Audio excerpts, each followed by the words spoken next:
Okay, तो Britannia पर अगर आप देखें एफएमसी स्टॉक्स पे आपका रिव्यू है।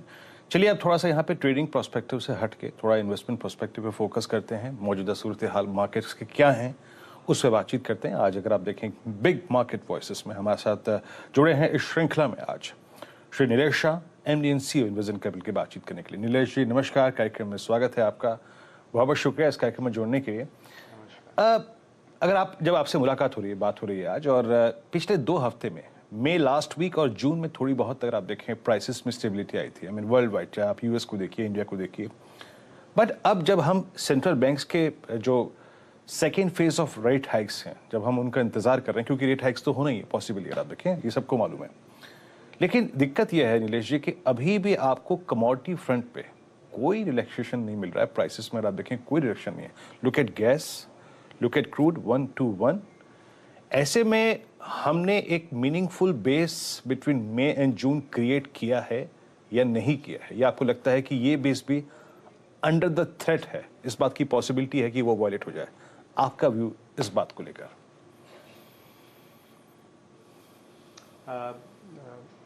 नहीं, जो आपने जो अभी दर्शाया है, जो करंट की जो मार्केट की जो करंट स्थिति है और जो एक बिजनेस एनवायरनमेंट सामने है, और उसके चलते जो ये यूएस फेडरल रिजर्व और बाकी जो central banks interest rates hike कर रही है, तो ये सारी चैलेंजेस या जो हेडविंड्स है, ये सारी चैलेंजेस और हेडविंड्स है ही हमारे सामने। और ये हेडविंड से निकलना तकरीबन 1 या 2 क्वार्टर शायद लग सकता है। तो हमारा ऐसा मानना है कि तकरीबन और 3 महीना 6 महीना ये इस तरह की चैलेंजेस चलती रहेगी। लेकिन जो हम जो कंपनी से बात कर रहे हैं, और अभी रिसेंटली अर्निंग सीजन खत्म हुआ, और जो कंपनीज के मैनेजमेंट्स का ये कहना है कि जो एक इनपुट प्राइसेस का जो प्रेशर है वो उनके हिसाब से वो एक पीक हो चुका है। और हर कंपनी अपनी अपनी स्ट्रैटेजी, अपनी अपनी रणनीति बना रही है कि ये जो इनपुट प्राइसेस में जो बढ़ोतरी हुई है उनको कैसे ये थोड़ा बहुत अब्जॉर्ब कर सके, थोड़ा बहुत पास ऑन कर सके, और एफिशिएंसी और प्रोडक्टिविटी बढ़ाने की कोशिश है। तो हमारा ऐसा मानना है कि 1 या 2 क्वार्टर शायद अभी भी थोड़ी तकलीफ हो सकती है मार्जिन्स को लेके और कंपनीज के मुनाफे में, अर्निंग्स में। लेकिन उसके बाद हमारा ऐसा मानना है कि अगर कमोडिटी प्राइसेस और इनपुट प्राइसेस और नहीं बढ़े यहाँ से, तो हमारा ऐसा मानना है कि जो अभी जो मार्केट की जो स्थिति है वो एक अच्छी अपॉर्चुनिटी होगी बाइंग के लिए, और हो सकता है कि और यहाँ से भी 5% 10% की गिरावट आ भी सकती है मार्केट में, लिक्विडिटी को चलते या जो एफआई का सेलिंग जो चल रहा है उसके चलते हुए। लेकिन ये जो जितनी भी गिरावटें आएंगी अभी और अगले 3 4 6 महीने में, ये एक अच्छी बाइंग अपॉर्चुनिटी उभर के आ रही है high quality companies, high quality businesses में। ओके, तो आपका यही मानना है नीलेश जी का, अगर आप देखें प्रथम उत्तर को सुने कि हाँ, अभी अगर आप देखें ये कहना बहुत मुश्किल है इस इन्फ्लेशनरी एनवायरनमेंट में कि हमने एक बहुत मीनिंगफुल बेस क्रिएट कर लिया है। शायद इंडेक्स में अभी भी अगर आप देखें ये जो मार्च के या फिर मई के लोज हैं वो वॉलिट हो सकते हैं। लेकिन नीलेश जी अगर आप देखें इसमें एक सिल्वर लाइनिंग जो खोजी वो ये है कि कंपनियां कह रही हैं कि भाई जो हमारा इनपुट कॉस्ट प्रेशर था वो पीक आउट हो चुका है। नीलेश जी, जब आपने ये अर्निंग्स के बाद मैनेजमेंट से बातचीत करी, आई मीन सबसे इम्प्रेस कर देने वाली कुछ ऐसी मैनेजमेंट्स या फिर कंपनियां जो कि वाकई इस क्वार्टरली अर्निंग के बाद आपको इम्प्रेस कर गई हो, और जहां पे आपका कन्विक्शन इस बार की कमेंट्री सुन के या फिर मैनेजमेंट इंटरेक्शन से काफी बड़ा हो, स्पेशली लार्ज कैप में इस वक्त, अगर 1-2 कंपनियां आप उदाहरण के तौर पे पेश कर पाए? हाँ, जो लार्ज कैप है उसमें ज़्यादातर जो बैंकिंग कंपनीज हैं, बैंकिंग कंपनीज जो है, मतलब जितनी भी सारी फ्रंटलाइन बैंक्स हैं, वो एक बहुत ही एक पॉजिटिव एनवायरनमेंट में अभी एंटर हो रही है, क्योंकि इनके जितने भी एसेट क्वालिटी इश्यूज थे वो अभी पीछे रह गए। उन्होंने अच्छी तरह, जो भी है, लंबा समय लगा उनको ये एसेट क्वालिटी को डील करने में, लेकिन अभी आगे चलते हुए इनकी बैलेंस शीट तकरीबन जो कह सके काफ़ी क्लीन अप हो चुका है।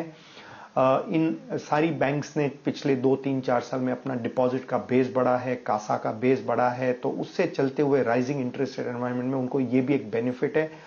और जैसे केपेक्स साइकिल और इन्वेस्टमेंट साइकिल में एक रिवाइवल हो रहा है, तो उसके चलते हुए बैंक्स के पास एक उनके क्रेडिट डिमांड के भी एक नए नए अवसर उभर के आ रहे हैं। तो हमारा मानना है कि जो लार्ज कैप क्षेत्र है वहां पे बैंक्स जो है वो एक अच्छी पोजीशन में है। और मैं अगर लार्ज कंपनी से थोड़ा हटके देखूं तो जो केपेक्स ओरिएंटेड कंपनीज है, जो कंपनीज एक केपेक्स साइकिल में पार्टिसिपेट कर रही है, जो अपने कंपोनेंट्स, जो अपने इक्विपमेंट, जो अपने मशीन्स अन्य बाकी और बिजनेसेस को सप्लाई करेंगी उनकी कैपेसिटी बढ़ाने में, तो हमें उस टाइप की कंपनीज काफी अच्छी लग रही है इस वक्त। जो एक दो कंपनी है, मैं उनको लार्ज कैप तो नहीं कह सकता हूं, लेकिन ये बहुत ही अच्छी एक प्रमोटर ग्रुप से आती है। एक जो कंपनी है जो सीजी पावर है, जो मुरुगुप्पा ग्रुप ने टेक ओवर की थी, और एक मोटर्स जो सेगमेंट है उसमें एक उसकी एक वो मार्केट लीडर है, और ऑर्डर बुक भी अभी बढ़िया है। और हो सकता है कि एक दो क्वार्टर के लिए मार्जिन के प्रेशर्स इन पे भी आए, लेकिन उसके बाद हमें हमारा ऐसा मानना है कि ये कंपनी के medium to long term prospects बहुत अच्छे हैं। दूसरी कंपनी जो यही क्षेत्र में है, कनेक्टेड क्षेत्र में, ये नहीं कह सकता कि यही क्षेत्र, लेकिन कनेक्टेड क्षेत्र है, केएसबी पंप्स। ये मल्टीनेशनल कंपनी है, जर्मन पेरेंट है, पंप्स क्षेत्र में उसकी काफी एक लीडरशिप पोजीशन है। और जो रिसेंटली मैनेजमेंट ने एक अर्निंग्स कॉल भी किया था, उनमें उन्होंने बताया भी है कि ऑर्डर बुक बहुत ही मजबूत है, और जो पावर सेक्टर है, एनर्जी सेक्टर है, और जो अलग अलग सेक्टर्स है उनमें वो लोग, उन्हें काफी ग्रोथ अपॉर्चुनिटीज भी दिख रही है। उसके अलावा एक्सपोर्ट्स में भी उनके लिए काफी पोटेंशियल है, खास करके उनके पेरेंट का जो मार्केट एक्सेस है उसके चलते हुए। तो ओवरऑल इस टाइप की जो कंपनीज है, इस टाइप के सेक्टर्स है, इन तरह की कंपनीज में हमारा कॉन्फिडेंस लेवल काफी हाई है, और हमने रिसेंटली हमारे पीएमएस में ये सारी कंपनीज में पोजीशन ऐड की है। इंटरेस्टिंग नाम आप ले रहे हैं नीलेश, गुड मॉर्निंग। इस समय लेकिन मार्केट में बड़ी दुविधा है कि अर्निंग्स, और जिस पर हम कुछ देर पहले भी बात कर रहे थे कि अर्निंग्स में डिलीवरी देखने को मिली है, लेकिन स्टॉक प्राइसेस काफी करेक्ट हो चुके हैं। परहैप्स एक वैल्यूएशन चेक के थ्रू बाजार गुजर रहा है। ऐसी स्थिति में स्पेशली द बिग बॉयज, आपके बड़े बैंक जिनमें से कुछ आपको पसंद है, आपकी टेक्नोलॉजी कंपनी, आपके दिग्गज स्टॉक्स, इनमें आपको क्या लग रहा है, ये वैल्यूएशन करेक्शन का माहौल कुछ समय और स्ट्रेच होता हुआ दिखाई देगा? और एक रिटेल निवेशक को क्या फिर उस टाइम करेक्शन का इंतजार करना चाहिए, या फिर धीरे धीरे करके अपनी पोजीशनिंग मार्केट में तेजी की तरफ बढ़ानी चाहिए? क्योंकि the retail is very confused at this point in time कि खरीदे कि कैश में बैठे, कि जो स्टॉक्स हैं उनको हल्का करें। नहीं, जैसे मैंने बताया था कि हमारा ऐसा मानना है कि ये जो एक वेटिंग पीरियड है वो एक 3 से 6 महीने का एक वेटिंग पीरियड हो सकता है। हमारा ऐसा मानना है कि कई स्टॉक्स में करेक्शन, काफी प्राइस वाइज करेक्शन हो चुका है, वो काफी across the board price correction हुआ है, शायद थोड़ा और टाइम वाइज करेक्शन भी होए, और हो सकता है कि 1 या 2 क्वार्टर के लिए एक इंतजार करना पड़े थोड़े अर्निंग्स में अपटिक आने को। लेकिन इस दरमियान जो ये अगले 3 महीने 6 महीने हैं, ये एक अच्छा अवसर भी क्रिएट करेगा, जहां पे कंपनीज में इंप्रूवमेंट शुरू हो चुकी है और स्टॉक प्राइसेस फिर भी गिर रहे हैं। और जब स्टॉक प्राइसेस गिरे तब वो एक लेने का एक बहुत ही बढ़िया एक टाइम विंडो आता है, और वो टाइम विंडो को मैक्सिमम यूटिलाइज करना चाहिए इन्वेस्टर्स को, और इंप्रूवमेंट के लिए वेट नहीं करना चाहिए, क्योंकि इंप्रूवमेंट इनएविटेबल है। जो अच्छी कंपनीज है, जिनके पास अच्छे मैनेजमेंट्स है, बैलेंस शीट मजबूत है, उनके प्रोडक्ट्स मजबूत हैं, मार्केट शेयर बढ़िया है, इन सारी कंपनीज जो है ये लगातार इनकी कोशिश जारी ही रहती है कि कैसे ये अपने आप को इंप्रूव करे, प्रोडक्टिविटी बढ़ाए, एफिशिएंसी बढ़ाए, मार्केट एक्सेस बढ़ाए, ग्रोथ आए बिजनेस में, मार्जिन इंप्रूवमेंट हो, कैश फ्लोज बढ़े।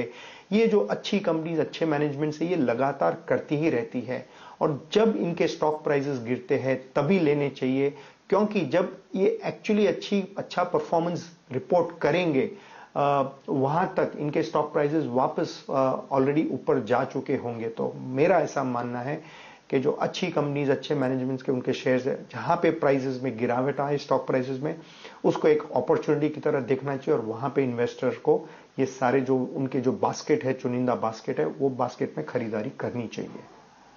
पॉइंट। एक सेक्टर जो काफी आज फिर चर्चा में है, और आज ही नहीं, इनफैक्ट काफी समय से जो चर्चा में है, वो है डिफेंस कंपनियां। कल जो अनाउंसमेंट आया कि 76,000 करोड़ के इन्वेस्टमेंट या फिर मॉडर्नाइजेशन प्रोग्राम को फाइनली सरकार ने गो अहेड दे दिया है। हर स्टॉक में तेजी देखने को मिल रही है। ये मेक इन इंडिया थीम के तहत जो स्टॉक्स चलना शुरू हुए थे करीब 1.5 साल पहले, आज भी इनमें काफी पोटेंशियल माना जाता है। But if you have to stick your neck out, कहां पर आपको वैल्यू देखने को मिल रही है, कहां पर आपको एक प्रॉमिसिंग फ्यूचर दिख रहा है इस डिफेंस प्ले में? ये जो डिफेंस सेक्टर है, उसमें अनडाउटेडली पोटेंशियल बहुत ही जबरदस्त है, और खास करके सरकार की नीतियां जो है वो बहुत ही पॉजिटिव है, कंस्ट्रक्टिव नीतियां है, और उनमें और उन नीतियों के चलते हुए ये सेक्टर को बहुत ही बढ़िया बढ़ावा भी मिलेगा आगे चलते हुए। तो और इसमें जो है, इसमें एक तरफ है जो पूरी PSU पैक है, और एक जो प्राइवेट कंपनीज है। PSU पैक में ओवरऑल बहुत सारी कंपनियां हैं, और प्राइवेट सेक्टर में बहुत लिमिटेड चॉइस है, शायद 1 या 2 कंपनीज जिनके IPOs रिसेंटली आए हैं, वही चॉइस है। लेकिन वहां पे वैल्यूएशंस काफी हाई है, मतलब अगर देखा जाए तो उनके P मल्टीपल्स तकरीबन 40-50 से लगा के 80-90 के P मल्टीपल्स है, जो 2 कंपनीज है प्राइवेट में जो अभी IPO आई है। उसके सामने जो PSU पैक है वो रिलेटिवली अट्रैक्टिव है, चाहे हम भारत डायनामिक्स की बात करें, हिंदुस्तान एरोनॉटिक्स की बात करें, भारत इलेक्ट्रॉनिक्स की बात करें, और थोड़ा बहुत भारत अर्थ मूवर्स जो है। ये जो 4-5 कंपनियां हैं जो PSUs हैं, सरकारी कंपनीज हैं, इन सारी कंपनीज को इनकी ऑर्डर बुक्स में अच्छी बढ़ोतरी देखने को मिल रही है, और इनमें ग्रोथ प्रोस्पेक्ट्स बहुत ही बढ़िया है। अगर 2-3-4 साल का अगर होराइजन है, तो उनमें काफी एक अच्छी अपसाइड आ सकती है। तो हमारे हिसाब से एक तो कि जिसको डिफेंस में एक्सपोजर चाहिए, या शायद कोई इसमें से 1 या 2 PSU शेयर्स लेने चाहिए, और अगर मार्केट चलते हुए जो 1-2 रिसेंटली IPOs आए हैं कंपनी के, अगर उनके स्टॉक प्राइसेस में और गिरावट आती है, जब समझो यहां से 10-20-30% का अगर करेक्शन इनमें भी अगर आ जाए, तो वहां पे भी एक बहुत ही अच्छी अपॉर्चुनिटी आ सकती है। तो हमारा ऐसा मानना है कि जो केपेक्स क्षेत्र है, उसके अलावा जो डिफेंस क्षेत्र है, उसके ऊपर भी हमारा व्यू बहुत पॉजिटिव है, और लॉन्ग टर्म पोटेंशियल ये सेक्टर्स के बहुत ही बढ़िया है। ओके, डिफेंस वगैरह आप देखिए, आपने खुल के बात की, CG power, KSP pumps, BEML, BEL, private banks, याद रखिएगा। और जब नीलेश जी कह रहे हैं कि प्राइवेट बैंक्स में उनका कन्विक्शन है, तो एक बात ये भी अच्छी है कि जना प्राइवेट बैंक्स चले भी नहीं हैं, अभी भी बहुत सारे बैंक्स जो हैं आपको अपने टू निर्मा के आसपास मिल जाएंगे। अच्छा नीलेश जी, आपने, मुझे याद है बीते 1 साल के इंटरेक्शन में काफ़ी बार एक शब्द का इस्तेमाल किया था, डीलिवरेजिंग। वो कंपनियां जहां पे आप टॉप लाइन ग्रोथ को लेकर पहले से ही काफ़ी स्ट्रॉन्ग कन्विक्शन रखते थे, वहां पर अगर आप देखें अच्छी ग्रोथ थी। और बीते 1.5 साल में जिन कंपनियों ने, अब क्योंकि ब्याज दर बढ़ रहे हैं तो ये प्रश्न और वाजिब हो जाता है, बहुत सब्सटेंशियली अपने आप को डिलीवरेज कर लिया हो। अब जो इंटरेस्ट बर्डन्स हैं जहां पे बहुत कम हो गए हों या फिर ना के बराबर हों, ऐसी 1-2 कंपनियां, और मैं यहाँ पे अपने प्रश्न को सीमित नहीं रखूंगा लार्ज कैप या फिर मिड कैप या स्मॉल कैप तक, इन एवरी क्लास, अगर कोई 1-2 ऐसी कंपनियां हों जो आपको अच्छी लगती हों, वो बताइए। खैर, डीलिवरेजिंग का जो एक सबसे बड़ा एग्जाम्पल है पिछले 2 साल में, जिन्होंने काफ़ी अपने डेट पोजीशन को तकरीबन, नेट डेट को तकरीबन नेग्लिजिबल या ज़ीरो जैसा ही कर दिया है, उसमें सबसे प्रमुख जो आगे आता है वो है रिलायंस इंडस्ट्रीज़। हमारे PMS में रिलायंस इंडस्ट्रीज़ का होल्डिंग भी है, और एक रिलायंस इंडस्ट्रीज़ एक काफ़ी एक जीता जागता एक एग्जाम्पल है कि जो कंपनी डीलिवरेज कर सकती है, उसके बाद उनका एक नया एक ग्रोथ ट्रेजेक्टरी शुरू हो सकता है। तो जो बड़ी कंपनी है उसमें एक ये कंपनी है। दूसरा कंपनी जो है एक टाटा मोटर्स भी है। जो टाटा मोटर्स जो इतने सालों से काफ़ी पहले उनके काफ़ी हायर लेवल ऑफ डेट थे, अभी उन्होंने धीरे धीरे, जैसे कंपनी एक मुनाफे के रास्ते पे आ रही है और कैश फ्लो जनरेट करी है, तो अपना डेट पोजीशन कम भी कर रही है और अभी एक नए कैपेसिटीज में इन्वेस्ट करने की बात भी हो रही है। तो टाटा मोटर्स भी एक अच्छी एग्जाम्पल है जहां पे डीलिवरेजिंग हुआ है और हो रहा है और काफी होने की एक स्कोप है और पोटेंशियल है। तो रिलायंस और टाटा मोटर्स बहुत ही एक बढ़िया एग्जाम्पल है जो डीलिवरेजिंग का, जहां पे उनके और डीलिवरेजिंग के चलते हुए भी इनमें दोनों में एक डीकार्बनाइजेशन का भी थीम है। जो टाटा मोटर्स जो इलेक्ट्रिक व्हीकल्स लॉन्च कर रहे हैं और उनमें उनके मार्केट शेयर का गेन हो रहा है, तो वो भी एक डीकार्बनाइजेशन का एक बहुत ही अच्छा सबूत है। और रिलायंस इंडस्ट्रीज में भी एक डीकार्बनाइजेशन का एक प्ले है, खास करके जो रिन्यूएबल एनर्जी पे इनकी जो फोकस है और जो फ्यूचर के इन्वेस्टमेंट्स आने वाले हैं, और जो हाइड्रोजन क्षेत्र है उसको वो सेक्टर को चलते हुए भी रिलायंस में काफी एक अच्छी एक आगे फ्यूचर प्रोस्पेक्ट्स बहुत अच्छे हैं। तो मेरे हिसाब से रिलायंस और टाटा मोटर्स दोनों सिर्फ डीलिवरेजिंग ही नहीं लेकिन डीकार्बनाइजेशन के लिए भी एक दोनों बहुत ही अच्छी थीम्स पे दोनों बहुत ही प्रोमिनेंट और अच्छे मजबूत प्लेयर्स हैं। नीलेश, ये जो सीमेंट सेक्टर में एक बड़ा ओवरहॉल देखने को मिल रहा है। पहले अदानी ग्रुप का एक अग्रेसिव एक्विजिशन होलसेम के एसेट्स का, और उसके बाद अल्ट्राटेक का कहना है कि वो अपनी कैपेसिटी इनफैक्ट एक चीपर रेट पर बढ़ाते हुए दिखाई देंगे, बड़ा इन्वेस्टमेंट करने वाले हैं। उस खबर के बाद हमने देखा है एक मेजर कूल ऑफ देखने को मिला है सीमेंट स्पेस में। ये ओवर कैपेसिटी के चक्कर में सेक्टर क्या डीरेट हो सकता है?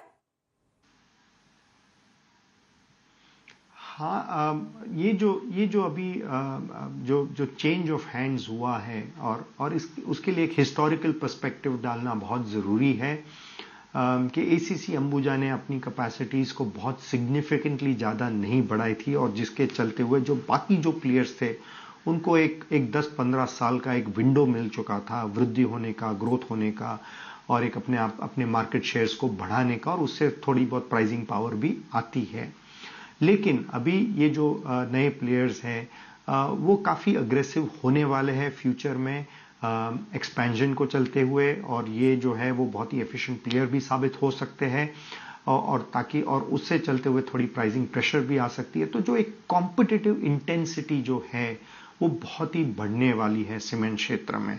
तो पहली बात ये है कि कैपेसिटी एक्सपेंशन होने वाला है, सप्लाई भी होने वाला है, और कॉम्पिटिटिव इंटेंसिटी भी बढ़ेगी, जिससे प्राइसिंग प्रेशर और रियलाइजेशंस पे भी इंपैक्ट आ सकता है। तो जो सप्लाई साइड का जो इक्वेशन है वो अभी तो ये क्षेत्र के लिए, ये सेक्टर के लिए बहुत ही क्लियरली नेगेटिव है, ये जो इक्वेशन है। अब दूसरे साइड इक्वेशन के दूसरी तरफ चलते हैं तो वो है डिमांड एनवायरनमेंट। और अभी भी रियल एस्टेट में हालांकि पिकअप हो रहा है, रोड कंस्ट्रक्शन में पिकअप हो रहा है, इंफ्रास्ट्रक्चर में भी पिकअप हो रहा है, लेकिन अभी भी ये जो सेक्टर है सीमेंट सेक्टर, ये 7-8% के ऊपर ग्रो अभी तक नहीं कर पा रही है। तो जब तक डिमांड ग्रोथ तकरीबन 10% 12%, मतलब जो डबल डिजिट ग्रोथ रेट में नहीं आती, वहां तक सप्लाई ओवरहैंग चलता रहेगा। तो हमारा ऐसा मानना है कि फॉर नाउ ये सेक्टर को अवॉइड करना चाहिए, और जब भी डिमांड में पिकअप दिखाई दे तभी जाके इसमें एक फ्रेश अप्रोच से ये सेक्टर को इवैल्यूएट करना चाहिए।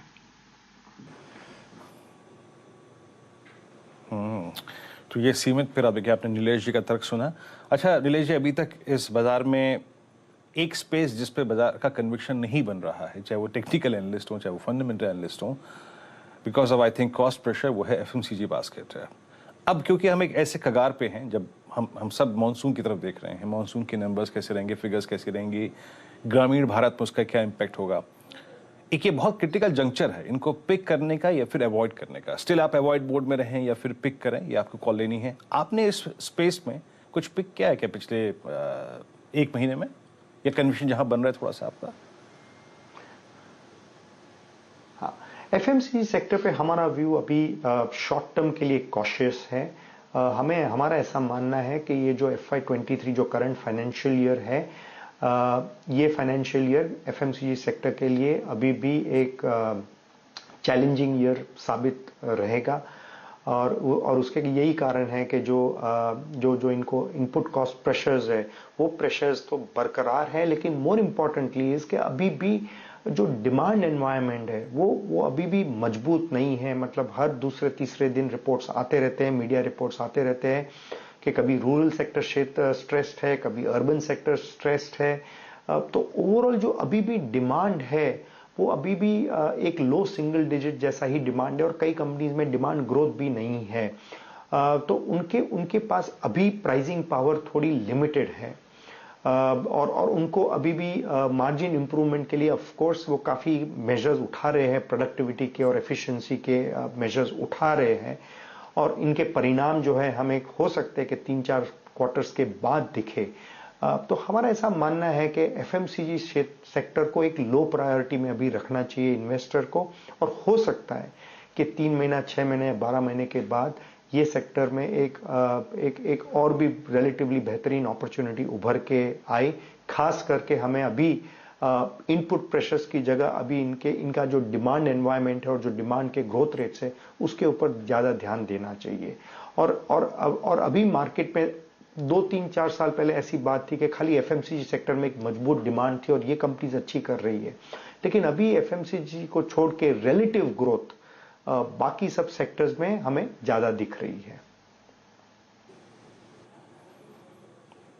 जी हाँ, तो अगर आप देखें, आप प्रश्न के उत्तर में नीलेश जी ने क्लियर कट कहा कि भाई अभी थोड़ा वक्त दीजिए। आई थिंक अभी कन्विक्शन नहीं लौटा है इस में। नीलेश जी बहुत बहुत शुक्रिया, आप इस कार्यक्रम में शामिल हुए, सभी सेक्टर्स पे, बाजार पे और इंडिसेस पे अपना तर्क रखा आपने। बहुत बहुत शुक्रिया इस कार्यक्रम में शामिल होने के लिए। Let's hope for the best, जब अगली मुलाकात हो आपसे तो बाजार के हालात थोड़े से और अच्छे हों, सूरत हाल अच्छे हों। एक बार जरा नीलेश जी की कन्विक्शन लिस्ट लेके आइए।